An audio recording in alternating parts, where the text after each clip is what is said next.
नमस्कार, डीटीवी भारत में आपका स्वागत है। मैं हूं पूजा वर्मा।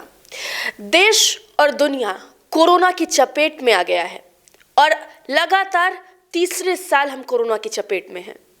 इस साल कोरोना जिस तेजी से बढ़ रहा है, जिस रफ्तार से बढ़ रहा है, ऐसे में संक्रमण के फैलाव में काफी ज्यादा वृद्धि हो रही है और डर भी बढ़ गया है।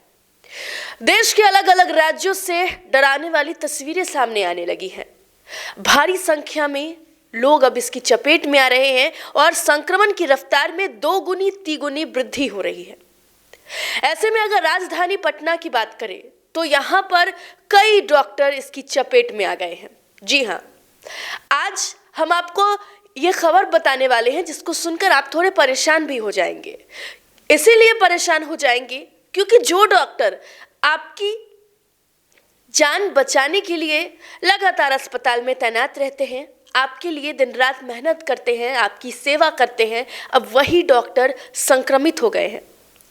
हैरान और परेशान करने वाली बात यह है कि पटना एम्स हो, एनएमसीएच हो या फिर बात अगर करें पीएमसीएच की, तो यहाँ के डॉक्टर संक्रमित हो गए हैं और अब 550 से अधिक डॉक्टर कोरोना की चपेट में आ गए हैं। जी हाँ, ताजा आंकड़ों के मुताबिक आपको बता दें कि पटना में 550 डॉक्टर कोरोना की चपेट में आ गए हैं और अब मुश्किलें इस बात को लेकर हो गई हैं कि जिन डॉक्टर पर जिम्मेदारी थी मरीजों के इलाज को लेकर, वही डॉक्टर संक्रमित हो गए हैं।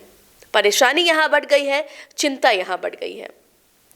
कोरोना के बढ़ते रफ्तार और कोरोना के नए वेरिएंट ओमिक्रॉन के फैलाव को रोकने के लिए राज्य सरकार ने कई पाबंदियां लगाई है। गाइडलाइंस को सख्ती से पालन करने के निर्देश दिए हैं।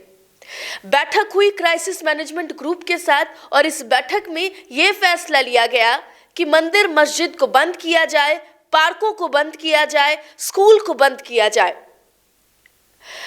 लेकिन अब देखिए, जूनियर डॉक्टर्स हो या फिर अधीक्षक या उपाधीक्षक, सभी इसकी चपेट में आ रहे हैं। परेशानी बढ़ गई है और स्थितियां अब संभालने की जरूरत है।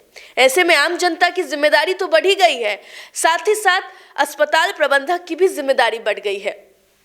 स्थितियां अब ये हो गई है कि कंट्रोल करना बेहद जरूरी है। इसीलिए राज्य सरकार ने पाबंदी लगाई है। अगर बात करें बिहार की, तो यहाँ पर पिछले 24 घंटे में 2000 से ज्यादा संक्रमित मरीज मिले हैं और हर दिन दोगुने तिगुने मरीज बढ़ते जा रहे हैं। अगर आंकड़ों की बात करें तो मंगलवार को राज्य भर में 800 से अधिक संक्रमित मिले थे, जबकि गुरुवार को यह आंकड़ा 2379 पहुंच गया। देखिए कैसे दुगुनी रफ्तार कोरोना अब जो है वो पकड़ रहा है। नए वेरिएंट ओमिक्रॉन की अगर हम बात करें तो ऐसा नहीं है कि ये नया वेरिएंट खतरनाक नहीं है। WHO ने कहा है, एक बयान जारी करते हुए WHO ने ये कहा है कि ओमिक्रॉन को आसान ना समझे, ओमिक्रॉन को साधारण ना समझे, इससे भी स्थितियां भयावह हो सकती है। देश भर में बात करें तो 2500 के ऊपर ओमिक्रॉन के मामले सामने आ गए हैं और ऐसे में ये समझना कि ये वेरिएंट ज्यादा खतरनाक नहीं है, ये मूर्खता होगी। WHO ने ये बयान दिया है। और ऐसे में जब बिहार के बात अगर हम करें, यहाँ के डॉक्टर जब इसकी चपेट में आ रहे हैं तो अब सावधानी बरतना जरूरी हो गया है।